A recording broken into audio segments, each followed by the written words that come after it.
Welcome friends, इडुसाला में आपका स्वागत है। इस वीडियो में हम लोग इडुटेरिया से बिहार तथ्य संग्रह देखेंगे। ये द्वितीय संशोधित संकलन है, ठीक है। ये जस्ट लेटेस्ट अभी मार्केट में आया हुआ है। बिहार के सारे एग्जाम के लिए बहुत ही इम्पोर्टेंट बुक है। सामान्य परिचय हम लोग पहले ही देख चुके हैं। इस वीडियो में हम लोग प्राचीन बिहार और मध्यकालीन बिहार देखेंगे। आधुनिक बिहार भी कंप्लीट किया जा चुका है। तो चलिए फिर इसको स्टार्ट करते हैं। स्टार्ट करने से पहले अगर आप चैनल पे नए हैं तो चैनल को सब्सक्राइब कर लीजिएगा, बेल आइकन को प्रेस कर दीजिएगा ताकि आपको नए नए वीडियो मिलता रहे। साथ ही वीडियो को लाइक कीजिए, शेयर कीजिए, कमेंट कीजिए। और इडुसाला का बैकअप चैनल है लेट्स डन को आप लोग प्लीज़ सब्सक्राइब कर लीजिएगा। इसके बाद हम लोग बिहार का भूगोल, बिहार की अर्थव्यवस्था, ये सभी देखेंगे। बिहार का इतिहास में सबसे पहले प्राचीन बिहार का इतिहास देखेंगे। देखिए, आधुनिक बिहार का इतिहास पहले ही कंप्लीट किया जा चुका है, तो आप लोगों ने नहीं देखा है तो आप लोग देख लीजिएगा। इसमें हम लोग प्राचीन बिहार का इतिहास और मध्यकालीन बिहार का इतिहास भी देखेंगे। प्राचीन बिहार में पाषाण काल, वैदिक काल, महाजनपद काल, मौर्य एवं गुप्त वंश और बौद्ध एवं जैन धर्म के बारे में हम लोग देखेंगे। सबसे पहले ये देखिए कि प्राचीन बिहार के बारे में हमें जानकारी कहाँ से मिलती है। जो इतिहास के स्रोत हैं तो वो कहाँ से मिलती हैं हमें। तो ये आपको प्राचीन बिहार के जो इतिहास को जानने के लिए दो प्रकार के स्रोत हैं, पुरातात्विक स्रोत और साहित्यिक स्रोत। तो पुरातात्विक स्रोत में क्या क्या मिला है देखिए।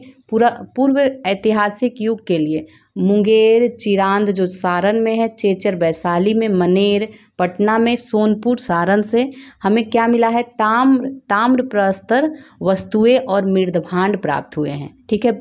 पूर्व ऐतिहासिक युग के हैं ये, ठीक है।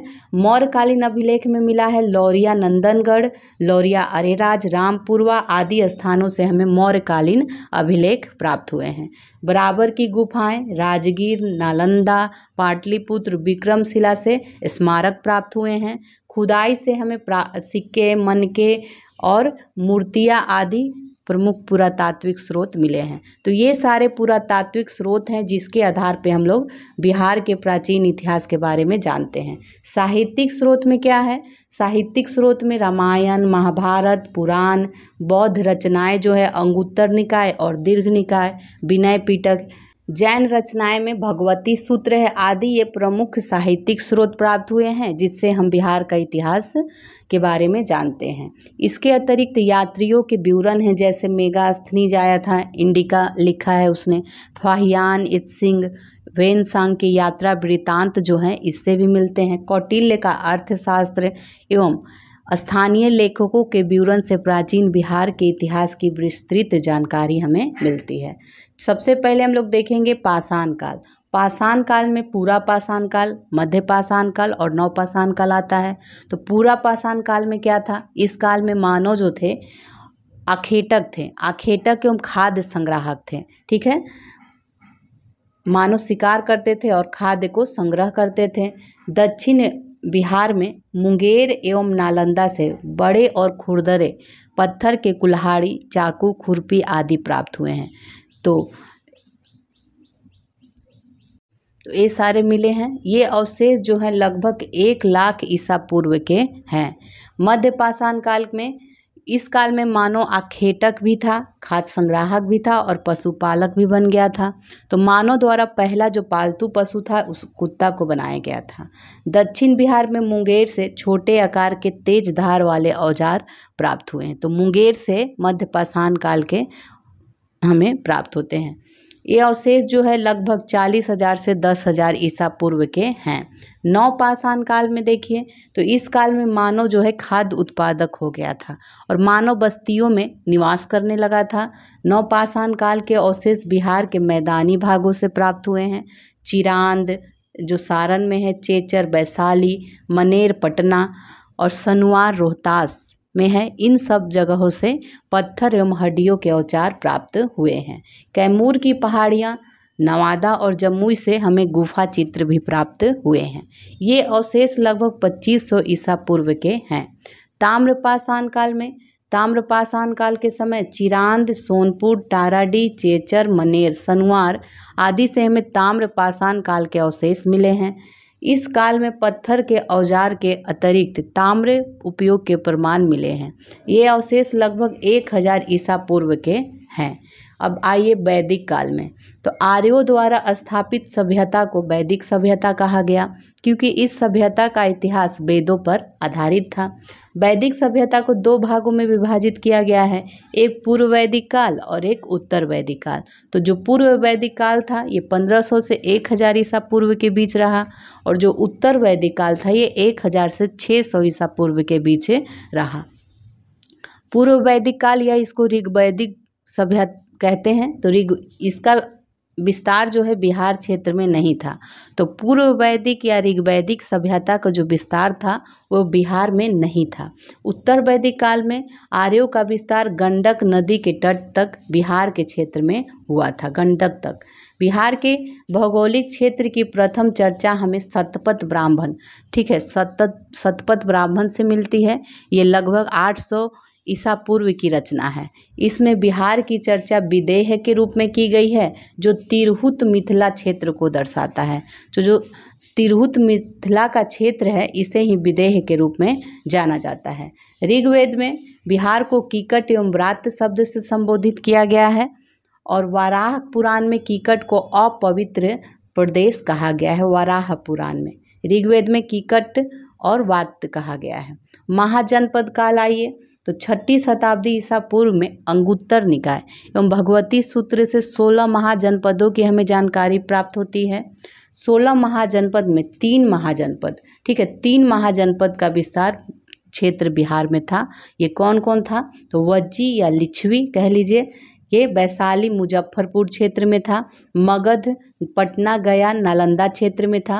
अंग जो था भागलपुर और मुंगेर क्षेत्र में था, ठीक है। वज्जी संघ महाजनपद के बारे में देखेंगे। वज्जी संघ जो है 8 राज्यों का संघ था, अठकुल था। वज्जी, लिच्छवी, ग्रात्रिक, विदेह, उग्र, भोग, कुरु, इक्ष्वाकु, इस संघ के 8 जनपद थे। वज्जी संघ में सबसे जो प्रसिद्ध था ये लिच्छवी जनपद था। लिच्छवी जनपद, लिच्छवी की राजधानी थी वैशाली। वैशाली नगर की स्थापना किया था किसने? राजा विशाल ने किया था वैशाली की स्थापना। लिच्छवी के अतिरिक्त मिथिला के विदेह तथा कुंडग्राम के ग्रात्रिक वज्जी संघ के प्रमुख जनपद थे। वज्जी संघ या लिच्छवी को विश्व के प्रथम गणतंत्र की संज्ञा दी गई है। आपको पता ही होगा लिच्छवी को विश्व का प्रथम गणतंत्र की संज्ञा दी गई है। मगध महाजनपद देखिए, मगध जो था राजनीतिक, आर्थिक एवं भौगोलिक कारण से सभी महाजनपदों में सबसे अधिक शक्तिशाली था। मगध की प्रारंभिक राजधानी गिरिवर्ज राजगृह थी। यह 5 पहाड़ियों से घिरा नगर था। मगध का विस्तार पटना से गया क्षेत्र में था। मगध एवं अंग महाजनपद का वर्णन सर्वप्रथम अथर्ववेद में मिलता है। अथर्ववेद में अंग महाजनपद देखेंगे। अंग महाजनपद का विस्तार भागलपुर एवं मुंगेर क्षेत्र में हुआ था। अंग महाजनपद की राजधानी चंपा थी। अंग के अंतिम शासक ब्रह्मदत्त को हराकर मगध शासक बिंबिसार ने अंग को मगध में मिला लिया था। मगध का उत्कर्ष और उसके राजवंश देखेंगे।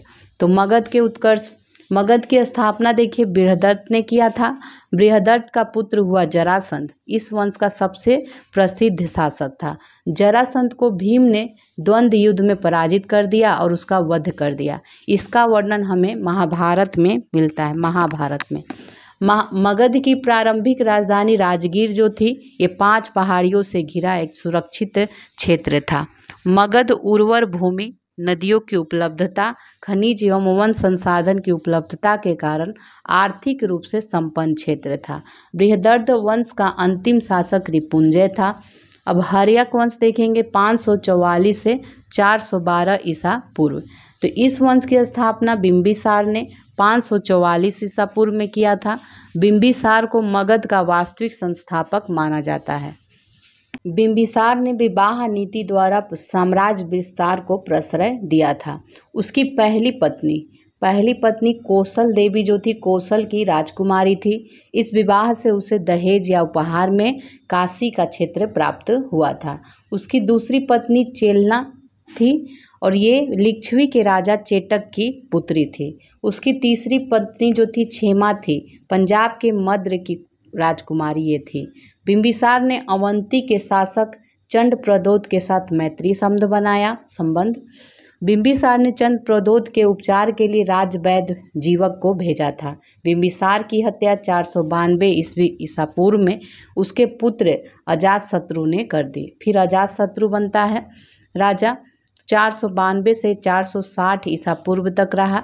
अजातशत्रु बिंबिसार के बाद हर्यक वंश का शासक बना।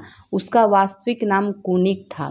बिंबिसार एवं कौशल देवी की मृत्यु के बाद कौशल के राजा प्रसेनजीत ने काशी वापस ले लिया, जिस कारण प्रसेनजीत का संघर्ष अजातशत्रु से हो गया।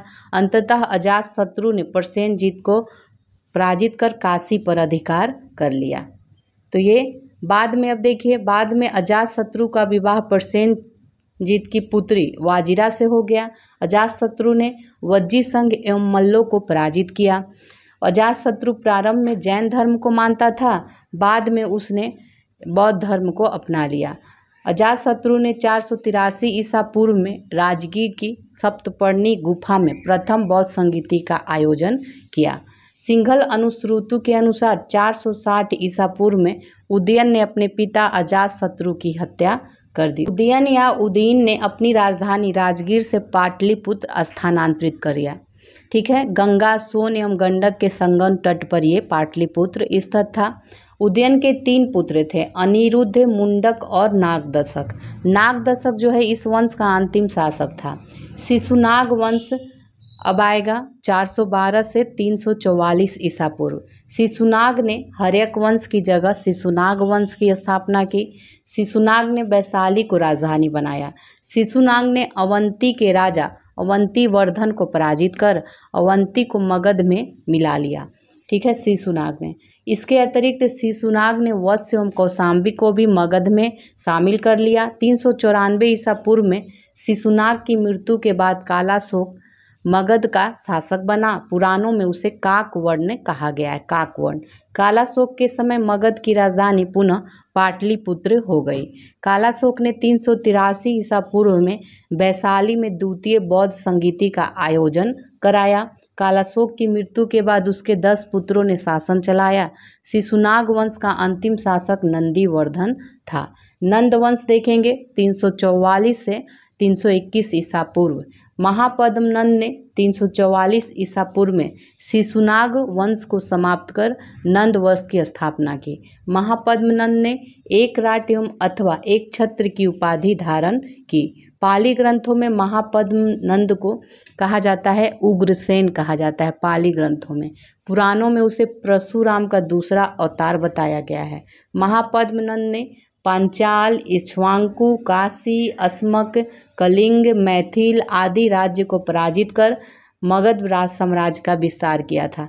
अब तक के काल में मगध का सर्वाधिक विस्तार जो है महापद्मनंद के समय हुआ था। ये 321 ईसा पूर्व तक की बात हो रही है। सबसे ज़्यादा महापद्मनंद ने विस्तार किया था।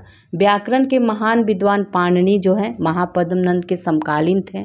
इस वंश का अंतिम शासक घनानंद हुआ। घनानंद के समय ही यूनानी शासक सिकंदर ने भारत पर आक्रमण किया था 326 ईसा पूर्व में। नंद वंश आर्थिक एवं सैन्य रूप से काफ़ी संपन्न था। मगध की सैन्य शक्ति के डर से ही सिकंदर की सेना ने ब्यास नदी पार करने से इनकार कर दिया था। घनानंद ने अपने दरबार में विद्वान ब्राह्मण चाणक्य का अपमान किया था।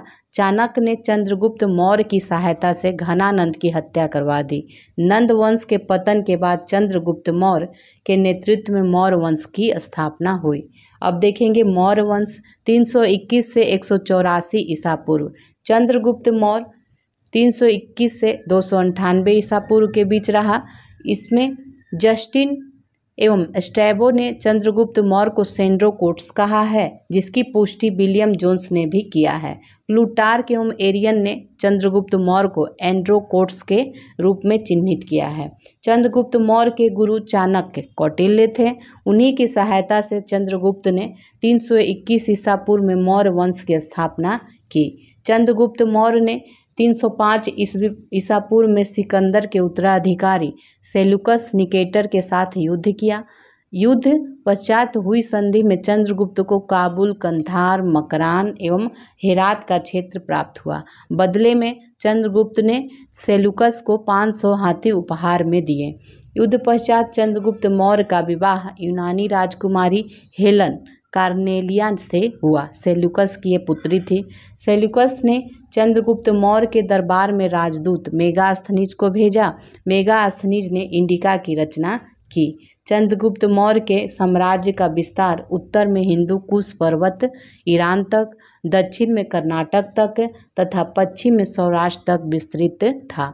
चंद्रगुप्त मौर्य के शासन के अंतिम वर्षों में मगध में 12 वर्षों का भीषण अकाल पड़ा। चंद्रगुप्त मौर्य अपनी राजगद्दी त्याग कर श्रवणबेलगोला कर्नाटक में चंद्रगिरी पर्वत पर तपस्या करने चला गया। चंद्रगुप्त मौर्य जैन धर्म को मानता था। 298 ईसा पूर्व में उसने जैन उपवास पद्धति सलेखना द्वारा अपना प्राण त्याग दिया। अब बिंदुसार देखेंगे। बिंदुसार 298 से 272 ईसा पूर्व। बिंदुसार जो था चंद्रगुप्त मौर्य का उत्तराधिकारी था। उसे अमित्रघात सिंहसेन नाम भी दिया गया है। स्ट्रैबो के अनुसार सीरिया के राजा एंटियोकस ने डायमेकस नामक राजदूत को बिंदुसार के दरबार में भेजा था। बिंदुसार के दरबार में मिस्र के राजा टॉलमी फिलाडेल्फस ने डायनोसियस नामक राजदूत भेजा था। बिंदुसार ने तक्षशिला में हुए विद्रोह को दबाने के लिए अपने पुत्र अशोक को भेजा था। बिंदुसार आजीवक संप्रदाय का अनुयायी था। अशोक देखेंगे 269 से 232 ईसा पूर्व। बिंदुसार की मृत्यु के 4 वर्षों के बाद अशोक मौर्य वंश की गद्दी पर बैठा। इससे पूर्व वह उज्जैन का राज्यपाल था। पुराणों में अशोक को अशोकवर्धन कहा गया है। मास्की एवं गुर्जरा के अभिलेख में उसे अशोक कहा गया है। सिंघल अनुश्रुतियों बौद्ध ग्रंथ के अनुसार अशोक ने अपने 99 भाइयों की हत्या कर गद्दी प्राप्त करी थी। हालांकि अन्य स्रोतों से इसकी पुष्टि नहीं होती है। सिंघल अनुश्रुति के अनुसार है। ठीक है। अशोक ने अपने शासन के 9वें वर्ष में कलिंग युद्ध 261 ईसा पूर्व में कलिंग युद्ध हुआ तथा कलिंग को मगध में मिला लिया। अशोक के 13वें शिलालेख में कलिंग युद्ध का वर्णन है। कलिंग युद्ध के बाद अशोक ने बौद्ध धर्म को अपनाया। उससे पूर्व वह शैव धर्म मानता था। दिव्यावदान के अनुसार उपगुप्त ने अशोक को बौद्ध धर्म की शिक्षा दी। अब देखेंगे अशोक के शासन के महत्वपूर्ण जो वर्ष थे। तो 9वें वर्ष में कलिंग युद्ध होता है। 10वें वर्ष में बोध गया की यात्रा करता है। 12वें वर्ष में वो निगाली सागर की यात्रा करता है। 13वें वर्ष में धम्म का शिलालेखों में अंकन। 14वें वर्ष में धम्म महामात्रों की नियुक्ति होती है। 20वें वर्ष में लुम्बिनी की यात्रा। ठीक है। अशोक ने कर घटाकर 1/8 कर दिया था लुम्बिनी की यात्रा के समय। अशोक ने बौद्ध धर्म के प्रचार के लिए अपने पुत्र महेंद्र एवं पुत्री संघमित्रा को श्रीलंका भेजा। अशोक ने तीसरी बौद्ध संगीति का आयोजन पाटलिपुत्र में कराया था। अशोक ने लगभग 37 वर्षों तक शासन किया था। उसकी मृत्यु 232 ईसा पूर्व में हो गई। अशोक के बाद उसके 10 उत्तराधिकारियों ने शासन किया। ये 10 उत्तराधिकारी में कौन कौन थे? कुणाल, बंधुपालित, इंद्रपालित, दसोन, दशरथ, संप्रति, शालीशुक, देवधारमन, शतधनुष, बृहदर्थ थे। ठीक है। और मौर्य वंश का अंतिम शासक था बृहदर्थ। मौर्य वंश का शासनकाल 137 वर्षों का था। अब हम लोग देखेंगे बौद्ध धर्म एवं जैन धर्म। बौद्ध धर्म में देखते हैं, बौद्ध धर्म के संस्थापक थे गौतम बुद्ध। इनका जन्म 563 ईसा पूर्व में लुम्बिनी नेपाल में हुआ था। उन्हें शाक्य मुनि एवं लाइट ऑफ एशिया का ज्योतिपुंज के नाम से भी जाना जाता है। इनका बचपन का नाम सिद्धार्थ था। इनके पिता का नाम सुधोधन था। इनकी माता का नाम महामाया देवी था और सौतेली माँ या मौसी का नाम प्रजापति गौतमी था। इनकी पत्नी का नाम यशोधरा था। 16 वर्ष की आयु में इनका विवाह हो गया था। उनके पुत्र का नाम राहुल था। बुद्ध ने 4 दृश्य देखे: बूढ़ा व्यक्ति, बीमार व्यक्ति, 100 और एक सन्यासी। उन्होंने 29 वर्ष की आयु में गृह त्याग कर सन्यास को अपना लिया। 6 वर्षों की तपस्या के बाद 35 वर्ष की आयु में उन्हें ज्ञान की प्राप्ति हो गई। उसके बाद तथागत वे बुद्ध कहे गए। उन्हें ज्ञान की प्राप्ति वैशाख पूर्णिमा को पीपल वृक्ष के नीचे निरंजना या फल्गु नदी के तट पर बोध गया में हुई। बौद्ध धर्म के 4 आर्य सत्य कौन कौन है? दुख है, संसार दुखमय है। दुख समुदाय, दुख का कारण तृष्णा है। दुख निरोध, दुख निवारण हेतु तृष्णा पर विजय आवश्यक है। दुख निरोध मार्ग, तो दुख निवारण हेतु अष्टांगिक मार्ग आवश्यक है। ये सभी था। अब बौद्ध धर्म के अष्टांगिक मार्ग देख लीजिए। सम्यक दृष्टि, सम्यक संकल्प, सम्यक वाक, सम्यक कर्म, सम्यक आजीव, सम्यक व्यायाम, सम्यक स्मृति, सम्यक समाधि। बौद्ध धर्म के त्रिरत्न हैं बुद्ध, धम्म, संघ। बुद्ध ने किस मार्ग का प्रतिपादन किया था? मध्यम मार्ग का। बुद्ध ने अपने उपदेश किस भाषा में दिए हैं? पाली भाषा में। बुद्ध ने अपना पहला उपदेश सारनाथ में दिया था। बुद्ध ने सर्वाधिक उपदेश कहाँ? कौशल की राजधानी श्रावस्ती में दिया था। बुद्ध की मृत्यु 483 ईसा पूर्व में कुशीनगर, मल में, ठीक है, मल की राजधानी कुशीनगर में 80 वर्ष की आयु में हो गई। बुद्ध के प्रथम गुरु अलार कलाम थे वैशाली के, तथा द्वितीय गुरु रुद्रक रामपुत्र राजगृह के थे, राजगृह में, ठीक है। बौद्ध धर्म के 10 शील या आचरण क्या था? सत्य, अहिंसा, अस्तेय, अपरिग्रह, ब्रह्मचार, नृत्य गायन का त्याग, असमय भोजन का त्याग, कोमल शया का त्याग, श्रृंगार प्रसाधनों का त्याग, मद्य सेवन नहीं करना। ये सभी इनके 10 थे। बुद्ध के जीवन के घटनाक्रम और उसके प्रतीक देखते हैं। जन्म के समय का कमल है, यौवन के समय साढ़ है, महाभिनिषि क्रम गृह त्याग करते समय घोड़ा, संबोधि ज्ञान प्राप्ति के समय पीपल या बोधि वृक्ष, महापरिनिर्वाण मृत्यु के समय पद्य चिन्ह या स्तूप है। धर्म चक्र परिवर्तन, जब प्रथम उपदेश इन्होंने दिया था तो ये चक्र है, ठीक है। बौद्ध धर्म चौथी बौद्ध संगीति के उपरांत 2 भागों में विभाजित हो गया था, हीनयान और महायान, ठीक है। हीनयान का मतलब परिवर्तन विरोधी और परिवर्तन समर्थक थे महायान। 8वीं सदी में बौद्ध धर्म के आडंबर वाले शाखा वज्रयान का विकास हुआ। अब देखेंगे बौद्ध धर्म के त्रिपिटक, ठीक है। तो 3 त्रिपिटक थे, सूत पिटक, विनय पिटक, अभिधम्म पिटक। तो सूत पिटक में बुद्ध के उपदेशों का संकलन है। ये सबसे बृहद पिटक है जिसका संकलन आनंद ने किया था। विनय पिटक में संघ के नियमों का संकलन किया गया है और ये सबसे लघुत्तम पिटक है जिसका संकलन उपाली ने किया था। अभिधम्म पिटक बुद्ध के दार्शनिक विचारों का ये संकलन है और इस पिटक का संकलन मोगाली पुत्र तिस ने किया था। अब नेक्स्ट देखेंगे बौद्ध संगीति या सभा। तो संगीति वर्ष, स्थान, शासक, अध्यक्ष और विशेषताएं क्या थी? तो प्रथम संगीति 483 ईसा पूर्व में हुआ था राजगीर में। इस समय शासक था अजातशत्रु, अध्यक्ष था महाकश्यप। विशेषताएं क्या थी? सुत्त पिटक और विनय पिटक की रचना हुई थी। द्वितीय बौद्ध संगीति 383 ईसा पूर्व में वैशाली में हुआ था। शासक कालाशोक था और अध्यक्ष बने थे सभाकामी। विशेषताएं क्या थी इसकी? महासंघिक एवं स्थविर के रूप में विभाजन यहाँ हुआ था। तृतीय बौद्ध संगीति 251 ईसा पूर्व पाटलिपुत्र में हुआ था और अशोक के समय हुआ था। मोगाली पुत्र तिस इसके अध्यक्ष थे और अभिधम्म पिटक का संकलन इसमें हुआ था। चतुर्थ बौद्ध संगीति ईस्वी प्रथम शताब्दी में हुआ था और एक कुंडलवन कश्मीर में हुआ था कनिष्क के समय। वसुमित्र और अश्वघोष इसमें अध्यक्ष और उपाध्यक्ष थे। महायान एवं हीनयान में यहाँ पे विभाजन हुआ था। बौद्ध धर्म का परम लक्ष्य क्या था? निर्वाण की प्राप्ति है। बुद्ध के पुनर्जन्म की जो कथा है जातक कथा में मिलती है।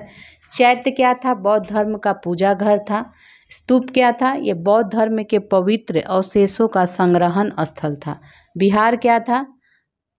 बौद्ध भिक्षुओं का निवास स्थान था। अब देखेंगे जैन धर्म। जैन धर्म के संस्थापक थे ऋषभदेव। वे जैन धर्म के प्रथम तीर्थंकर थे। उन्हें आदित्यनाथ वृषभनाथ कहा जाता है। जैन धर्म में कुल 24 तीर्थंकर हुए। 23वें तीर्थंकर पार्श्वनाथ थे। इनका जन्म काशी में हुआ था और इनके पिता अश्वसेन काशी के राजा थे। उन्हें ज्ञान की प्राप्ति समेद पर्वत पर हुई थी। उन्होंने 4 महाव्रत की शिक्षा दी थी। क्या क्या था? सत्य, अहिंसा, अस्थेय और अपरिग्रह, ये दिया था। अब महावीर स्वामी के बारे में देखेंगे। वे जैन धर्म के 24वें तीर्थंकर थे। महावीर स्वामी को जैन धर्म का वास्तविक संस्थापक माना जाता है। इनका जन्म 540 ईसा पूर्व में, कुछ जगह पे 499 ईसा पूर्व भी दिया हुआ है, तो 540 ईसा पूर्व में कुंड ग्राम वैशाली में हुआ था। उनके पिता का नाम सिद्धार्थ, ये ज्ञात्रिक कुल के प्रधान थे। माता इनकी त्रिशला लिच्छवी गणराज की राजकुमारी थी। उनकी पत्नी यशोदा थी। पुत्री का नाम इनके प्रियदर्शनी या अनुजा था। इनके जमात या दामाद कह लीजिए तो इनका नाम जमाली था या जमाली। उन्होंने 30 वर्ष की आयु में गृह त्याग किया था और 12 वर्ष के कठोर तप के बाद 42 वर्ष के उम्र में इन्होंने कैवल्य ज्ञान की प्राप्ति की थी। कहाँ? जिरिम्भी ग्राम में ऋजुपालिका नदी के तट पर साल वृक्ष के नीचे इनको ज्ञान की प्राप्ति हुई थी। जैन धर्म के त्रिरत्न कौन कौन है? सम्यक दर्शन, सम्यक ज्ञान और सम्यक आचरण। जैन धर्म के 5 महाव्रत देखेंगे। सत्य, झूठ नहीं बोलना, अहिंसा, हिंसा नहीं करना, अस्थेय, चोरी नहीं करना, अपरिग्रह, धन का संग्रह नहीं करना, ब्रह्मचर्य, इंद्रियों को वश में करना। 5वां महाव्रत जो ब्रह्मचर्य है, यह महावीर स्वामी द्वारा प्रतिपादित किया गया था। अनेकांतवाद या स्यादवाद या सप्तभंगी ज्ञान सिद्धांत, ये सभी जैन धर्म से संबंधित हैं। महावीर स्वामी ने अपना पहला उपदेश राजगृह में दिया था। जैन धर्म के तीर्थंकर एवं उनके प्रतीक देख लीजिए। प्रथम तीर्थंकर ऋषभदेव थे। इनका जो प्रतीक है ये बैल या वृषभ है। द्वितीय तीर्थंकर अजीतनाथ थे, प्रतीक था हाथी। 23वें तीर्थंकर पार्श्वनाथ थे, प्रतीक था सर्प। 24वें तीर्थंकर महावीर स्वामी थे और इनका प्रतीक था सिंह। ठीक है, नोट देख लीजिए। महावीर स्वामी के अतिरिक्त 12वें तीर्थंकर वासु पूज्य का जन्म भी बिहार में हुआ था। ठीक है, अब जैन संगीतिया देखेंगे। प्रथम जैन संगीति 310 ईसा पूर्व में पाटलिपुत्र बिहार में हुआ था। इस समय शासक चंद्रगुप्त मौर्य थे। इसके अध्यक्ष थे स्थूलभद्र। विशेषताएं क्या थी? तो दिगंबर एवं श्वेतांबर में जैन धर्म का विभाजन दो में, तो जैन धर्म 2 रूप में बट गया था, दिगंबर और श्वेतांबर।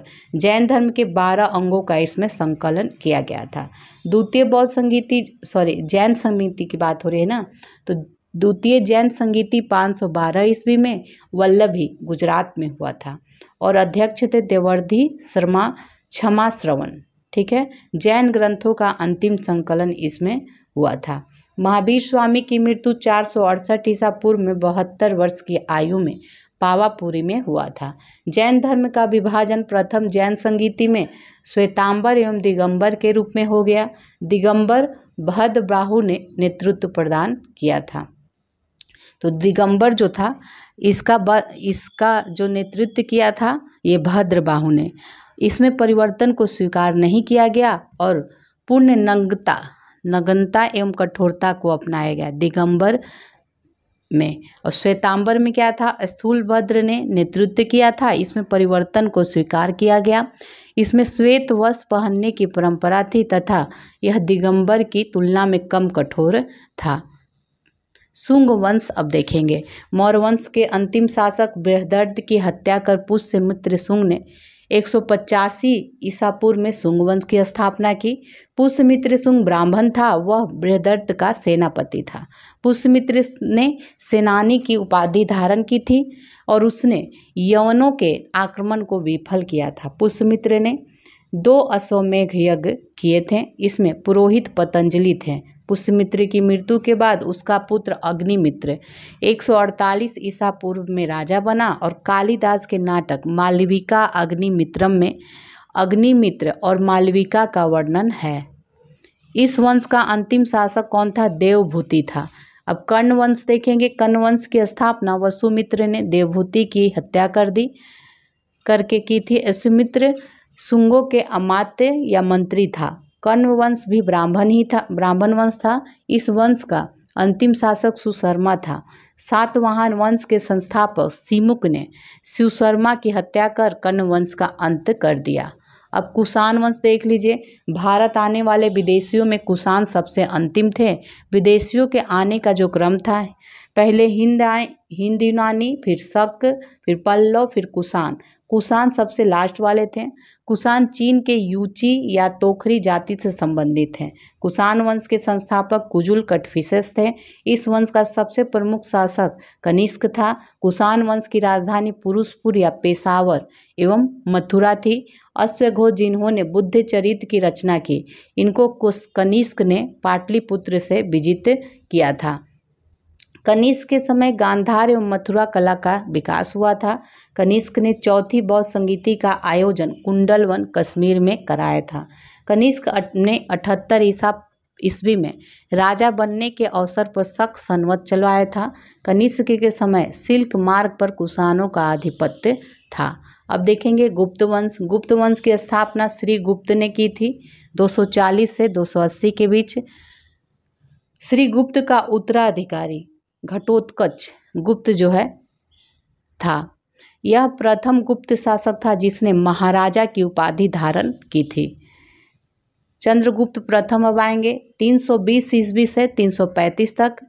गुप्त वंश का वास्तविक संस्थापक चंद्रगुप्त प्रथम को माना जाता है और उन्होंने 320 में गुप्त संवत चलाया था। चंद्रगुप्त प्रथम ने लिच्छियों की रानी कुमार देवी से विवाह किया था।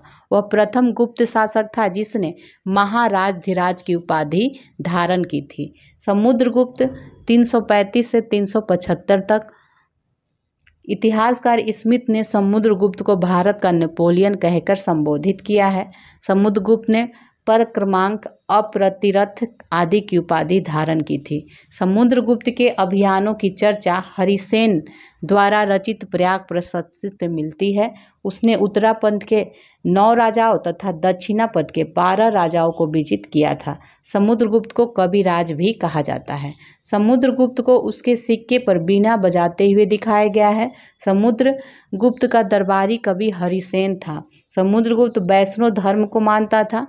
समुद्रगुप्त द्वारा अश्वमेघ यज्ञ कराने के प्रमाण भी मिले हैं। समुद्रगुप्त के बाद 375 में रामगुप्त के राजा बनने का साक्ष्य मिला है, लेकिन उसके अयोग्य होने के कारण चंद्रगुप्त द्वितीय ने उसकी हत्या कर स्वयं को राजा घोषित कर दिया था। चंद्रगुप्त द्वितीय देखेंगे 375 से 415 तक। चंद्रगुप्त द्वितीय ने शकों को पराजित कर 389 में विक्रमादित्य की उपाधि धारण की थी।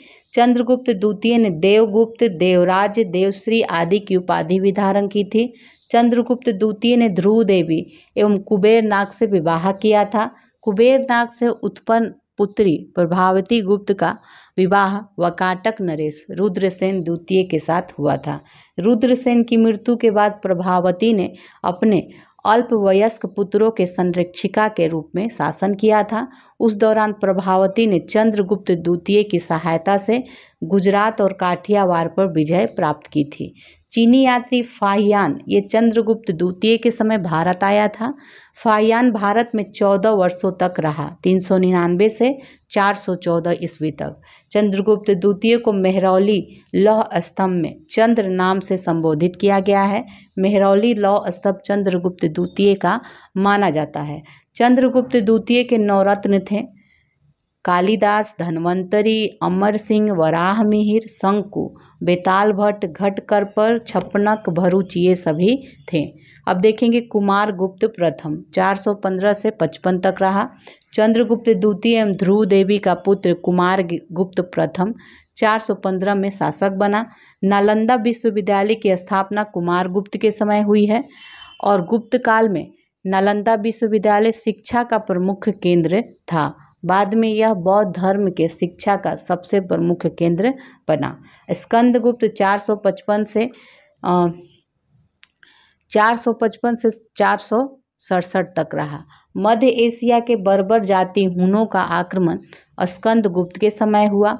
स्कंदगुप्त ने हुनों को पराजित कर भारत से बाहर खदेड़ दिया। इसका वर्णन हमें जूनागढ़ अभिलेख में मिलता है। अभिलेख में हुनों को मलेच कहा गया है, मलेच।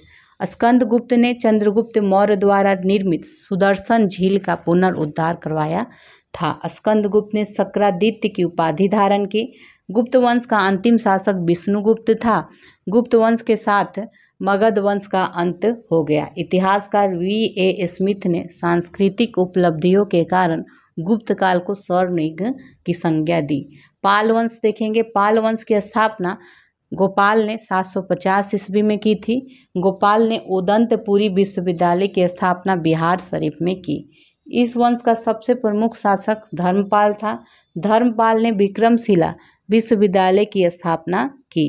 सोमपुर महाविहार वर्तमान में बांग्लादेश में है, तो सोमपुर महाविहार का निर्माण भी धर्मपाल ने कराया था।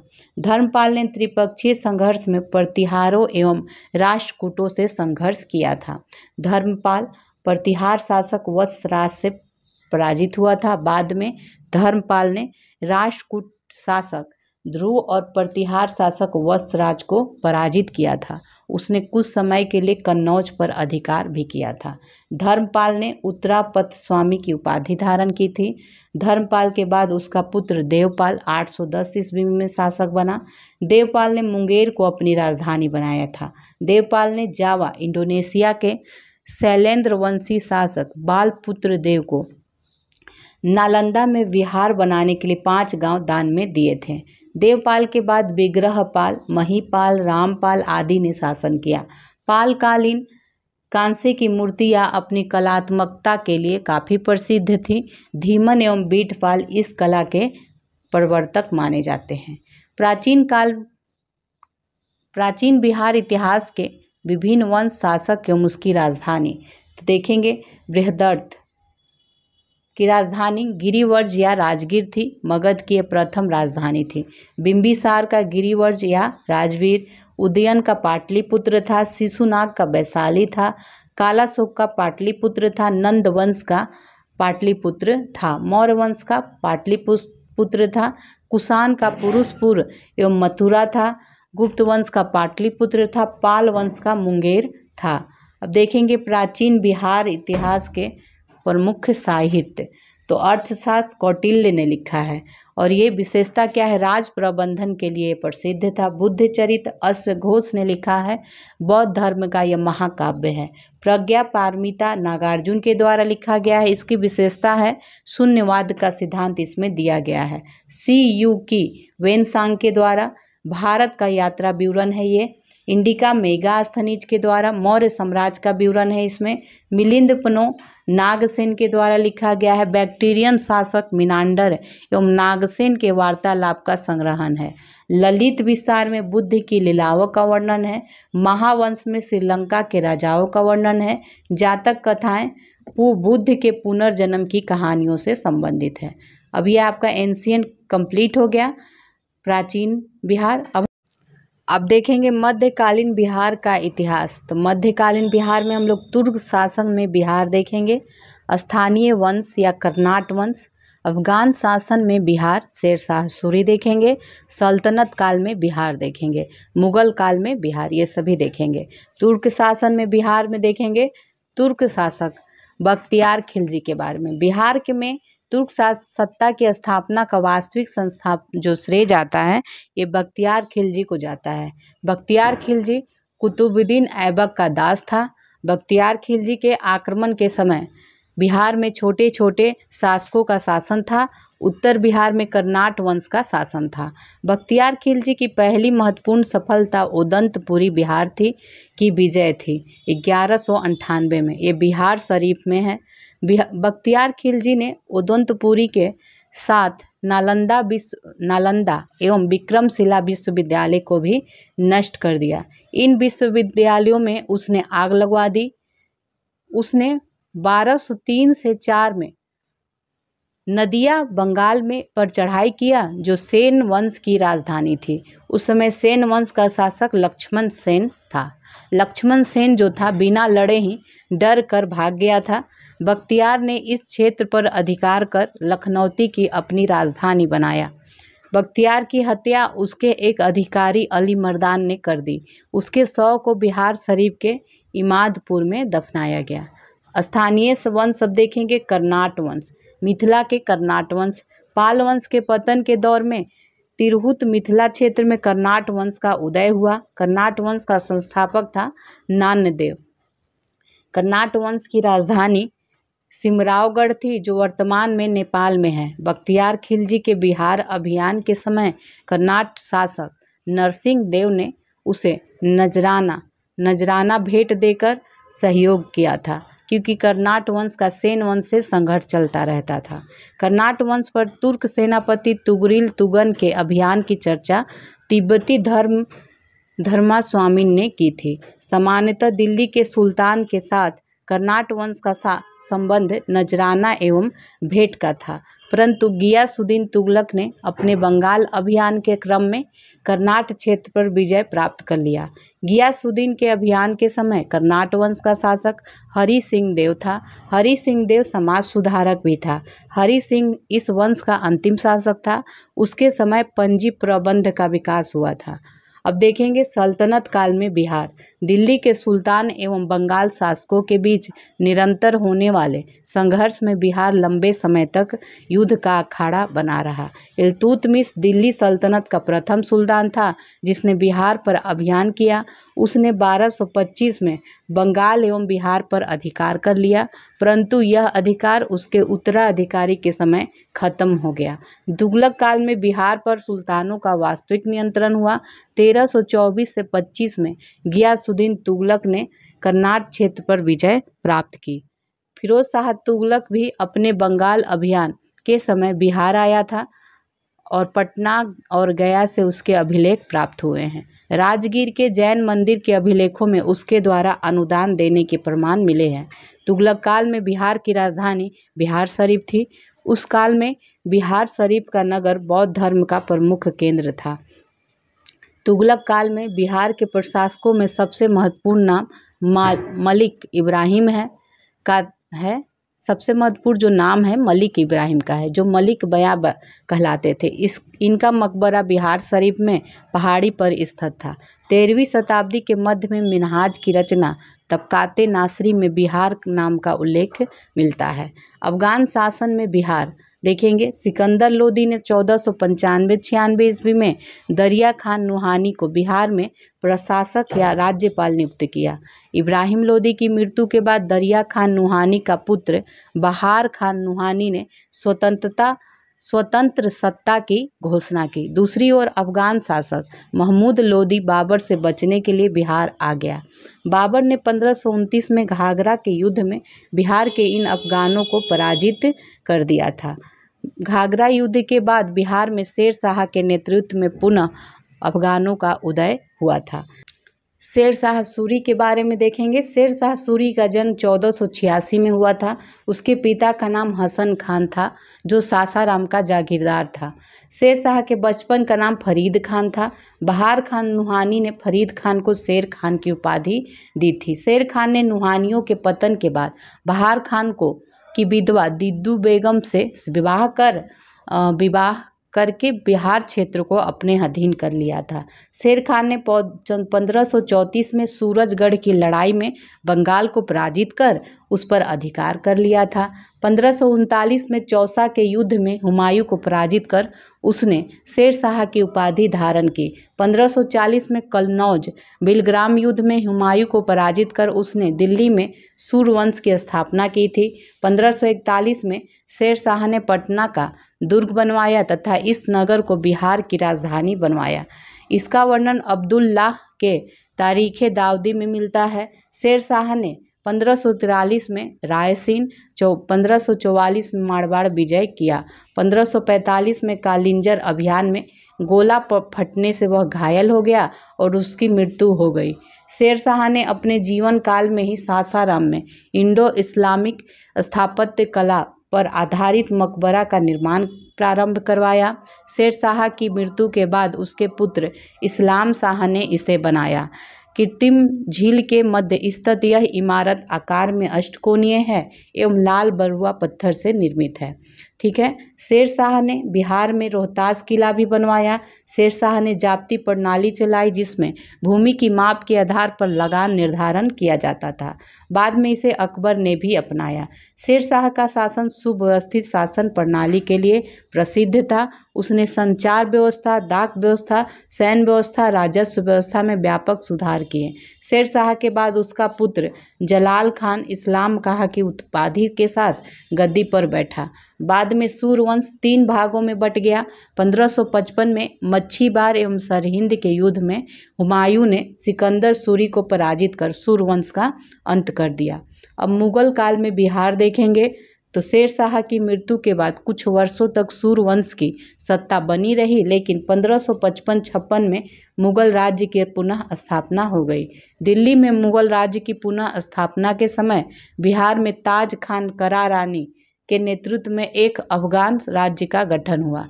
ताज खान करारानी ने अकबर के प्रति सम्मान की नीति अपनाई, लेकिन उसके पुत्र दाऊद खान करारानी ने इसका विरोध किया। अकबर ने उसे दंडित करने के लिए स्वयं आक्रमण किया। 1576 में उसने पटना को जीत लिया और दाऊद खान को पटना छोड़कर भागना पड़ा। दाऊद खान बिहार का अंतिम अफगान शासक सिद्ध हुआ। 1580 में बिहार को मुगलों द्वारा एक सूबा या प्रांत का दर्जा दिया गया। अकबर द्वारा मुनीब खान को बिहार का गवर्नर बनाया गया। अकबर के समय राजा मान सिंह को बिहार का प्रांतपति बनाया गया। मान सिंह के समय मुगल साम्राज्य बिहार में काफ़ी मजबूत हो गया था। मान सिंह के समय रोहतास को बिहार की राजधानी बनाया गया।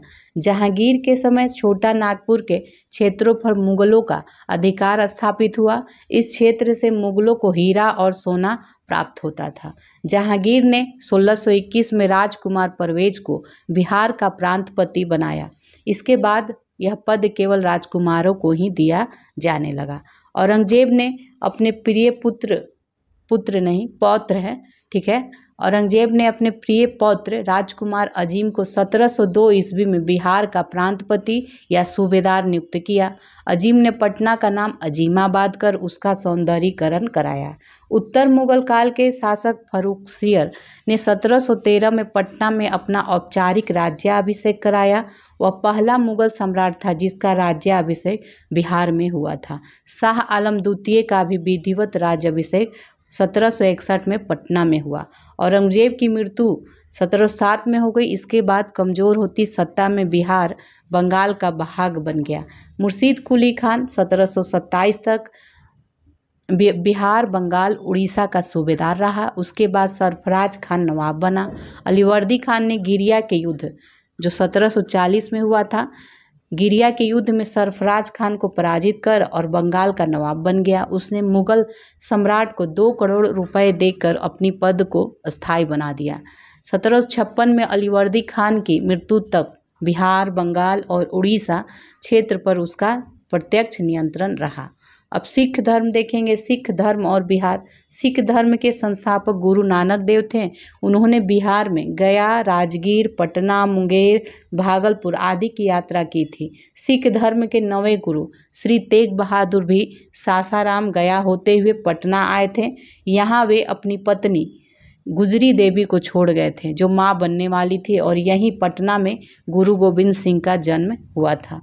सिख धर्म के 10वें एवं अंतिम गुरु गोविंद सिंह का जन्म पटना में 26 दिसंबर 1666 को हुआ था। गुरु गोविंद सिंह 1676 में 10वें गुरु बने तथा 1699 ईस्वी में उन्होंने खालसा पंथ की स्थापना की। तख्त श्री हरिमंदिर पटना साहिब सिख धर्म का प्रमुख तीर्थ स्थल है। इसका निर्माण महाराजा रंजीत सिंह ने करवाया था। रंजीत सिंह ने। तो इस तरह आपका देखिए मध्यकाल भी कंप्लीट हो गया। तो आपका प्राचीन बिहार और मध्यकालीन बिहार कंप्लीट हो गया। चलिए फिर अगले वीडियो में मिलते हैं।